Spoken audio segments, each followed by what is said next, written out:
My name is Erica Lindsay Ayala, your host of Locked On Kraken. And for today's episode on a Seattle Kraken game day, are we going to talk about a player that we won't even see in the next two games? You betcha. That's coming up next on Locked On Kraken.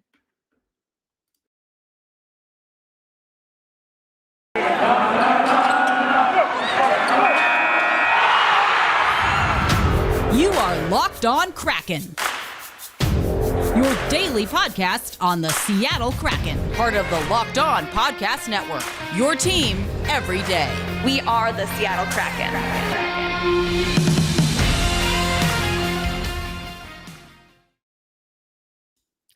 Hey, what do you say? Welcome to the show, Seattle Kraken fans. As always, I want to thank you for making Locked On Kraken your first listen of the day.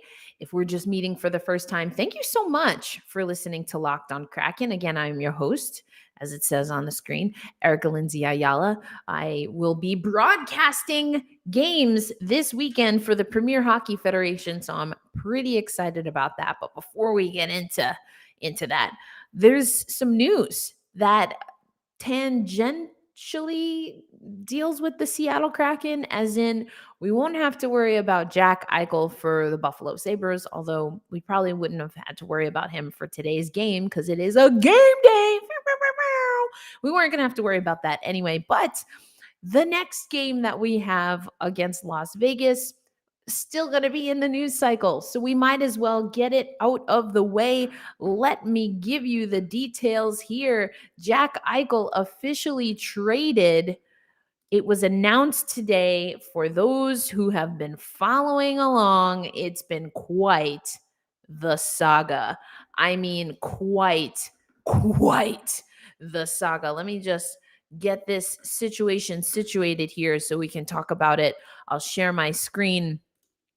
Jack Eichel, for those who may not know, was player drafted to Buffalo, really wanted out of his contract in Buffalo. And it was a whole hoop and well-to-do. I don't know what the heck was going on. The issue is, let me get this overlay out of the way. The issue is that Jack Eichel needs surgery on his neck. The Buffalo, I almost said Buffalo Buttes. That's a bad habit from the Premier Hockey Federation. Anyway, the Buffalo Sabres didn't want to pay for the surgery that Jack Eichel wanted. It started getting nasty. But even before this offseason, let's keep it real, Buffalo fans or hockey fans, we know that Jack Eichel was one of the people keeping it real about what was happening in Buffalo. This team can't win. Mentioning the Buffalo Buttes, they dropped the Buffalo Buttes like a bad habit. That's a little bit complicated, but still a lot of residue. A lot of people don't like that. So I don't know if that had anything to do with it. Of course it didn't, but karma. I don't know. Anyway, so Jack Eichel is traded as we see her here. The Sabres acquired Peyton Krebs and Alex Tuch, prospects for Jack Eichel. Now, something else to just keep in consideration here is that Jack Eichel comes with a big price tag. And so I'm going to pull up this article. This is over at The Athletic. And a few different writers contributed to this, but I like this graphic that they have. So I'm going to show you the screen here in just a wee moment. Because Jack Eichel, what is it? They're saying it's $10 million over 5 years still on his contract. So what we know about Las Vegas is Las Vegas will spend money. They will spend some money, and it seems that trend will follow with Jack Eichel. So I hope you can see this here, but we're looking at this graphic again. This comes from The Athletic. If you want to see this article, I will post it in the show notes for you. But what we're seeing here, let me try to make this a little bigger for you. Is that better? Hopefully that's better. Yeah. Whoop. Let's make it a wee bit bigger. Oh, that's too big. All right, here we go. This is what we got. This is what they're showing us. Jack Eichel, this is the payout structure over the last handful of years here. You know, where is he as far as a lineup fit? So it's projected that he's still going to be a star through 2022, but a top fit through 2027. And so they also break it down, Jack Eichel, for usage, on ice win share, market value, all kinds of stuff here. But worth noting, so for while he was with the Sabres, in his short time with the Sabres, he is already 19th in goals, 139 goals, 22nd overall for the franchise in assists with 216, and 18th overall in points. He was also nearly a point per game player with a 0.95 per game for Buffalo. So it's kind of a big deal. Buffalo moving on from Jack Eichel, the Las Vegas Golden Knights. I mean, the memes are out. The gifs and the graphs and the all of the stuff is here. But I thought what Marissa and Jemmy said is most apropos to hear on Locked On Kraken. Jack Eichel, formerly with the Sabres, gets traded to the Las Vegas Golden Knights. The Seattle Kraken play the Sabres tonight and will play Vegas next Tuesday. Jack Eichel guaranteed will not be in either lineup, not tonight nor on Tuesday, but will guaranteed be in the news cycle. Am I feeding the beast? Yeah, dang right. This is kind of big news. And it goes to the bold prediction that I have made. In case you forgot, and I should have pulled that up for you. In case you forgot, I said that, the Seattle Kraken really needed to focus on being able to get competitive in the division. Let me get rid of this. We don't need this right now. So they needed to get competitive in the division before the division starts getting spicy, before the block is hot, right? I was just watching Insecure. Anyone? The block is hot. The block is hot. That was hilarious. Anyway, before the block is hot, the Seattle Kraken needed to do that. And where are we right now? Not great. Not great. So here we go. I'm going to share another screen with you. The Seattle Kraken right now in the NHL standings, where are we? At the bottom of the barrel in the Pacific Division. I saw also that Marissa and Jemmy, beat writer, is writing about the Seattle Kraken for the Seattle Times. Make sure you're following Marissa, friend of the pod, been on the pod before she got her gig, so we're going to have her back. But she put out a tweet saying, hey, Seattle Kraken, we're 3-6-1 in 10 games, 0.35 win percentage, 7 points on the board. It's early November now. Is it time to worry? Do we still have to wait it out? What's happening? McCann back in COVID protocol, as well as goaltending coach. So is it too early? Now, I said I was going to give them till the end of the year. I said specifically, though, that I wanted to really start analyzing this team at the end of October. I don't think it's too early to analyze this team. And coming up next on Locked On Kraken, I want you to hear what Dave Hakstol is saying. It's more or less the same, but I want you to hear what he's saying about that transition from being a team that has no identity to becoming a team that lives out its identity. Remember, it's not release the Kraken, it's unleash the Kraken. We need to unleash the Kraken. And we've seen it in spurts. Now it's a matter of consistency. So I do think that we are still, again, going back to another former guest, Allison Lucan. Going back to Allison, she was on a Goodreads Monday. We've strayed away from that a little bit. We'll get back to it. But Allison, in her Goodreads piece, the piece that I wanted Allison to talk about, was talking about leadership. There's a lot of leadership on this team, but it does take time to build that chemistry. It's the Tuchman model, people. We are past the forming stage. The expansion draft happened, free agency happened. Now it's the storming stage. In order for a group, a cluster of random people, of random individuals, you push them together, and yay, exciting, release the Kraken, Climate Pledge Arena, 30-second team, woohoo, everything's so exciting, we're amazing, we're so amazing. That's the forming stage, people. That's the forming stage.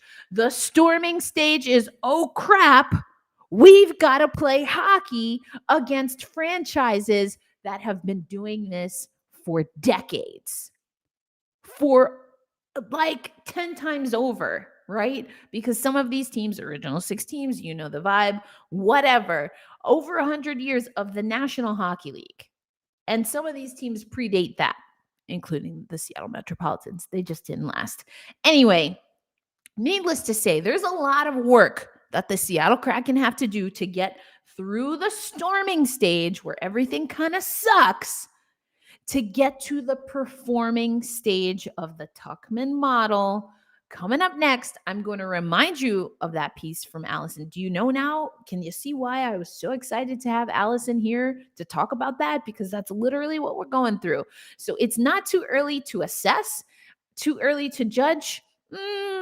I think there are some things that this team is going to have to hunker down and do better. But we're going to talk about that coming up next on Locked on Kraken. But right now, I'm going to tell you about one of our sponsors. We are so thankful that betonline.ag has a fantastic new interface, a new website, and they are ready for basketball, for football, and of course, for hockey season in 2021. And even with all that new, BetOnline remains your number one spot for basketball and football action this season. And we want you to head over to that brand new website. You can use your desktop. I've got a brand new desktop. You can use your laptop, your mobile device, whatever you got, and head over to betonline.ag. Use that promo code Locked On, and when you make your first deposit, you will get a 50%, that's a 50% welcome bonus when you go to betonline.ag and make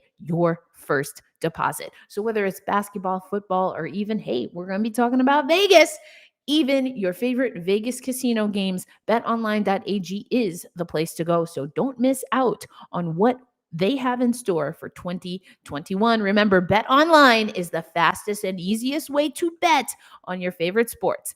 BetOnline, where the game starts. As always, on a Thursday, it's going up. Well, it's not a Tuesday. On Tuesday, we play. Anyway, that was a really bad musical transition. Whatever, I'm doing these live. You got to deal with me.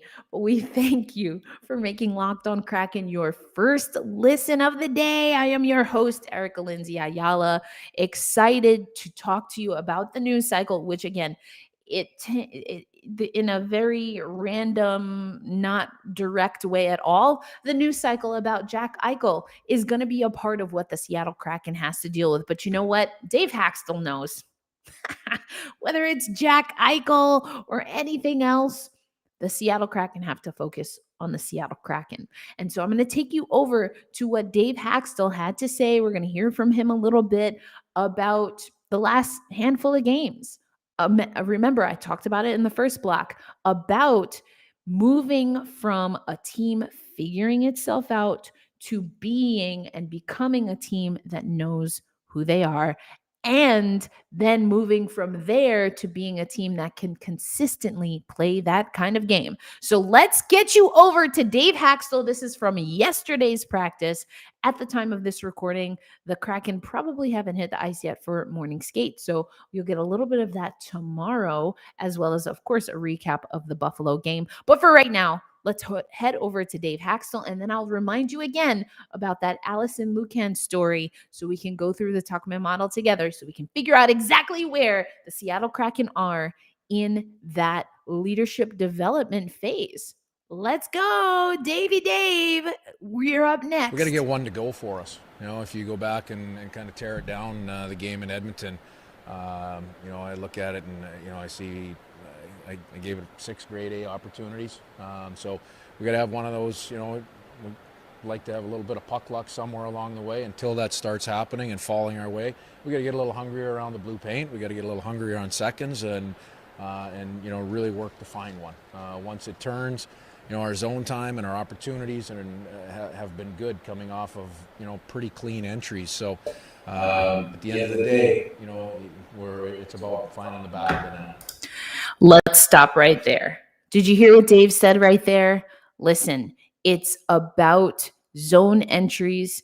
It's about puck luck. It's about, what I hear him talking about is exactly what we've talked about on Locked On Kraken, which is being able to get in front of that net. And until you can get good puck luck, which you hear a lot of the guys talking about, getting good chances, just the shots are getting blocked, the shots are getting saved.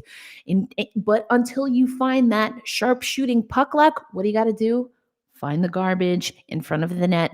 Those are the rebounds. Did you hear my rant about that? I know I was probably like in a small little box because I forgot to toggle this, but that's what I hear Dave Hakstol talking about right now.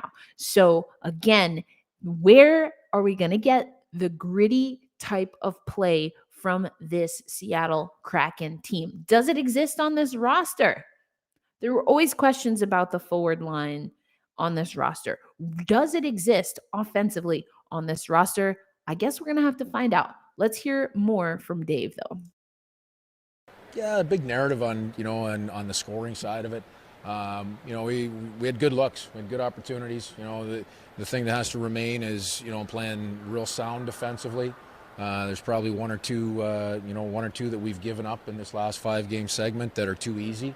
So we control that. We got to clean those up and take those away. And then on the offensive side, again, same thing. We got to continue creating that zone time, create off a transition, which we are, and then until we start getting a bounce or two around the net, we got to get a little hungrier. Yeah, you got to get hungry. Did you also hear though Dave say one or two that we've given up that were too easy? I think that's accurate. 1 or 2 a game, maybe though. Like not overall. Like you're not talking overall, Dave. Like you're talking about like per game. But again, he talked a little bit about defense and how sound defense has to be the standard. And that's what I'm saying. Can we judge what's happening on the forward lines? Even before the season started, I thought it was going to be hard to do that. I did think that we needed to probably revitalize perhaps some of what was happening there. I know I said earlier in the week, I guess it would have been on Tuesday's show, that I don't like that Dave is changing the lines because you have to build consistency. But at the same time, he's got to find the right match and the right pairs offensively in particular. But you hear him talking about sound defense. And okay, 1 or 2 that we've given up that were easy, that were too easy, as Dave said. I would say there's probably 1 or 2 a game, or at least 1 or 2 a week.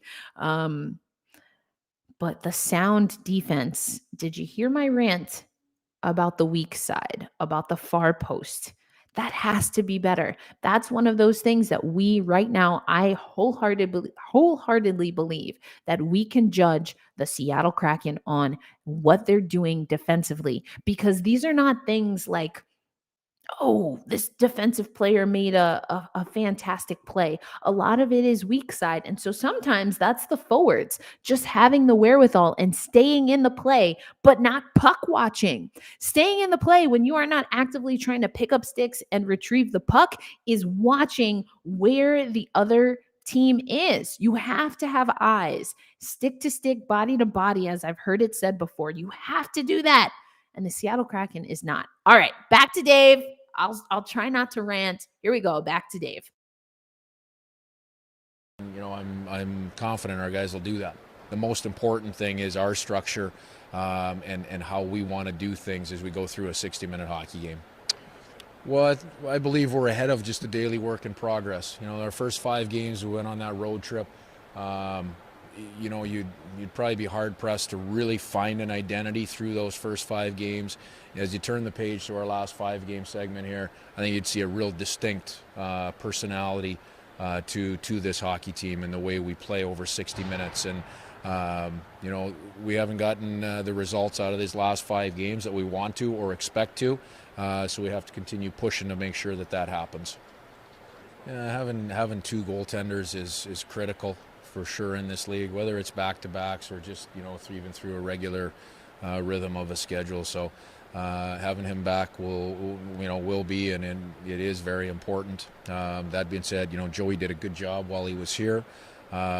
Just like any other player that would come into our dressing room in an injury situation, you'd expect that player to be ready to play, to step up, and to be able to help us win. All right, so a few other nuggets that you got there from Dave Hakstol. Joey Decord will, be heading back to Charlotte. He liked what he did. I've talked about Joey a lot. Is it surprising? No, because now we see that Chris Drieger, he spoke to media, said he tweaked something. I think I mentioned it too, but I kind of saw a little bit of something. You saw him kind of try to shake something out during that game against Philly, and he thought it was okay, played the game, woke up the next day. I'm assuming there was some swelling or maybe just had some trouble with mobility and had to handle that. So, Chris Drieger, it sounds like, is making his way back. You heard Dave Hakstol talk a little bit about that, he has been able to get basically a full 50 minutes of practice in. So that's a good sign for this team. I'm sorry, I'm trying to find this article by Allison and I can't seem to find it. That's what happens when you don't pull up the article beforehand. Live. We're live streaming, folks. All right. Well, let's go to, or I should say, coming up next on Locked on Kraken, we're going to go to some of the analytics. That'll give me a little bit of time to try and figure that out. But we do have, I'll fire up an article by Allison that you can check out. Also, what we got from the team and what we see on NHL, so we can compare and contrast. But that's coming up next on Locked on Kraken, because it's a game day, baby. We got to get ready for Buffalo. Sans Jack Eichel forever. All right, but before I do that, I just want to remind you to make Locked on Kraken your first listen every day. We are the only daily podcast for the Seattle Kraken, hosted by yours truly. All right, let's get into the analytics of it all.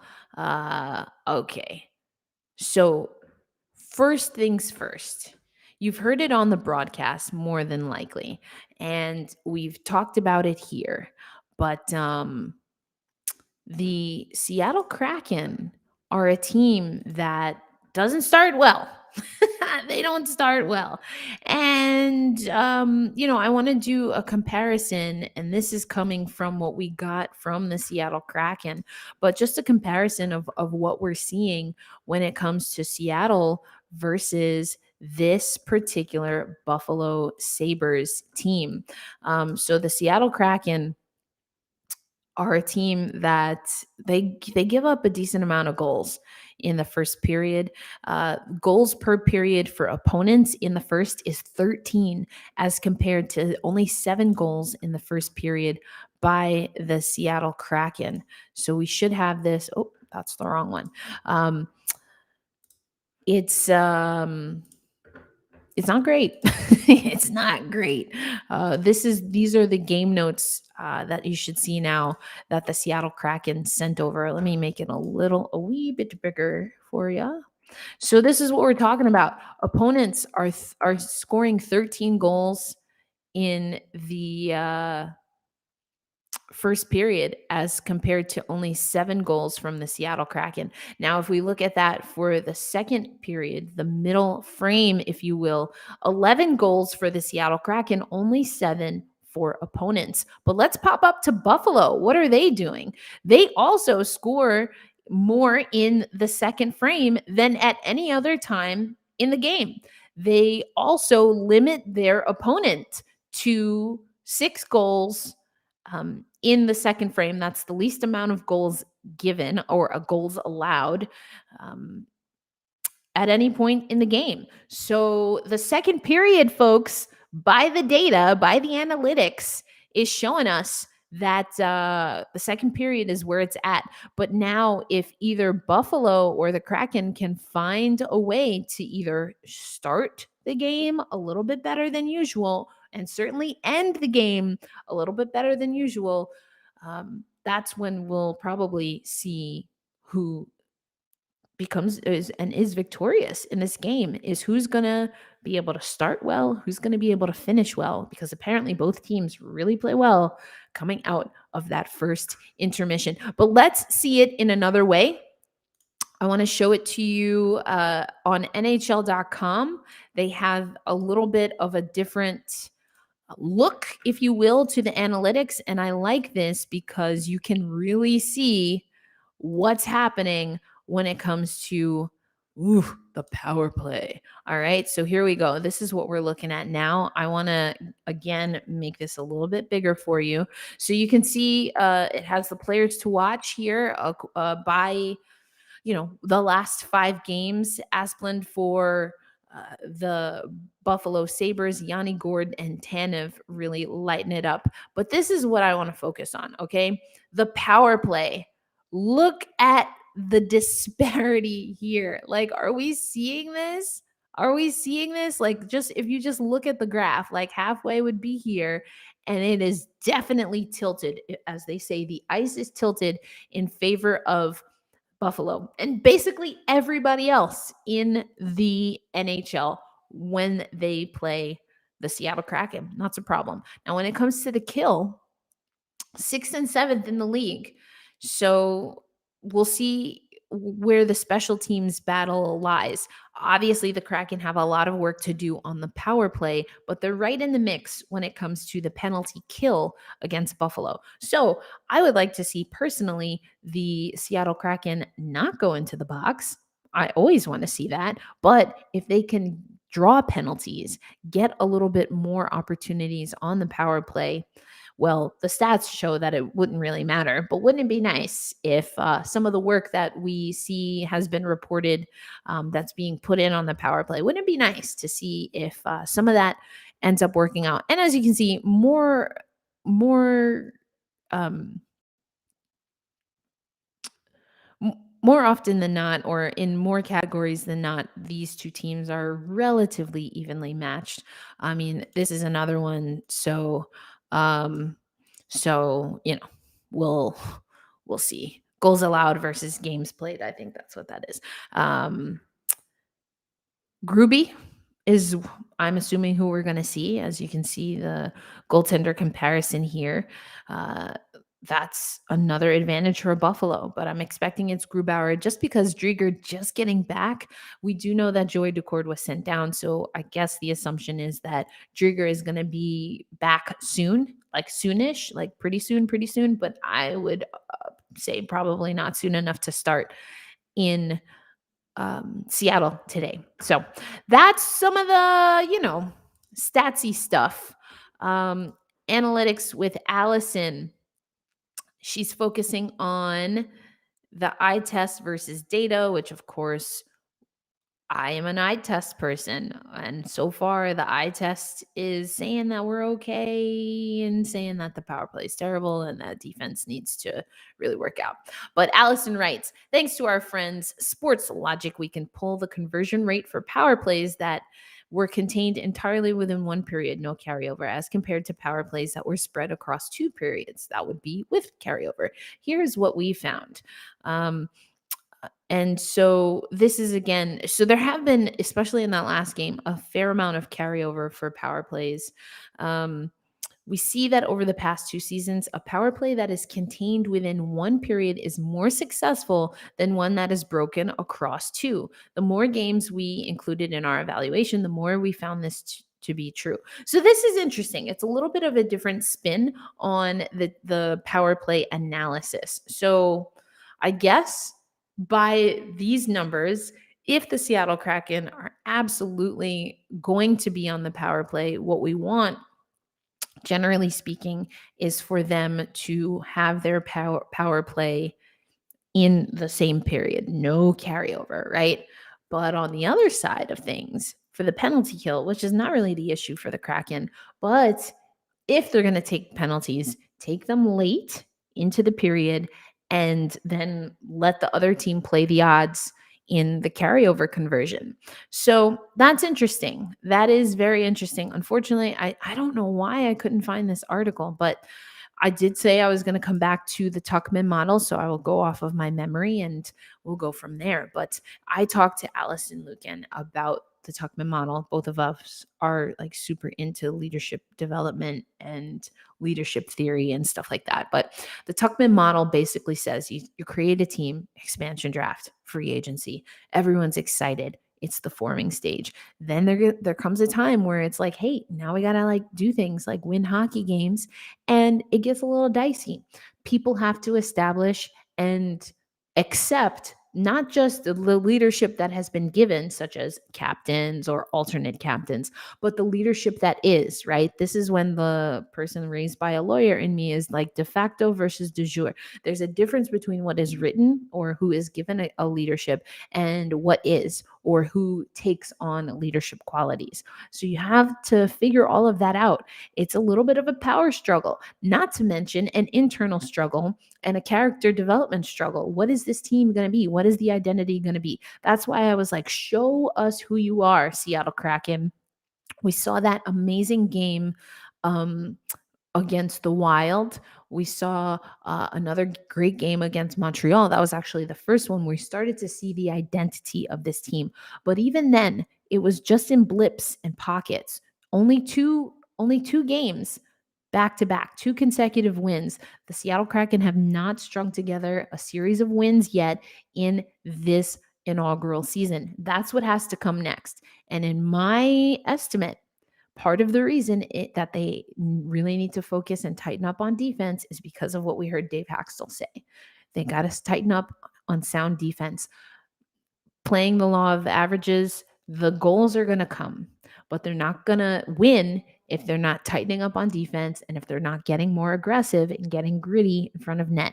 You can't just be one and done. You got to get more opportunities, and you have to see the puck go into the net, and that will yield more goals. That's what we got, folks. There is a game tonight, though. So make sure that you are following at Locked On Kraken, because immediately following the game, I'm going to have an update for you. I'm also going to record Friday's episode immediately after the game. So that should be available in the wee hours of the night for those of us who are on Central or Eastern time. But so I won't have a game update, or no, excuse me, I will have the game update for Friday, but I won't have a live update about the AHL announcement. I will be traveling back to the East Coast on Friday. So look out on social media, because we're going to get a name for the AHL affiliate. And I'm super excited. I've already told you what I think is going to happen. I would really love to see another mythical creature, specifically one that starts with a P and ends with an Enix. Phoenix, that's right. I would like to see it be the name be the Phoenix. We shall see. Also, it's singular. You know, it's not like phoenixes or no, it's just Phoenix, Kraken, Phoenix, mythical bird, firebird, mythical water creature. Come on, do the right thing, Oakview. Come on. Seattle Kraken, AHL, what would they be? The Phoenix. That's what I want. That's what I want. That announcement's coming this week, but I won't be able to record. I'll have already recorded the show. So make sure, again, you are following at Locked On Kraken, because as soon as I'm able, plane lands, get the news, I will bring it to you. I will give you my thoughts on social media. Until then, folks, hold fast, stay true, and let's go Kraken.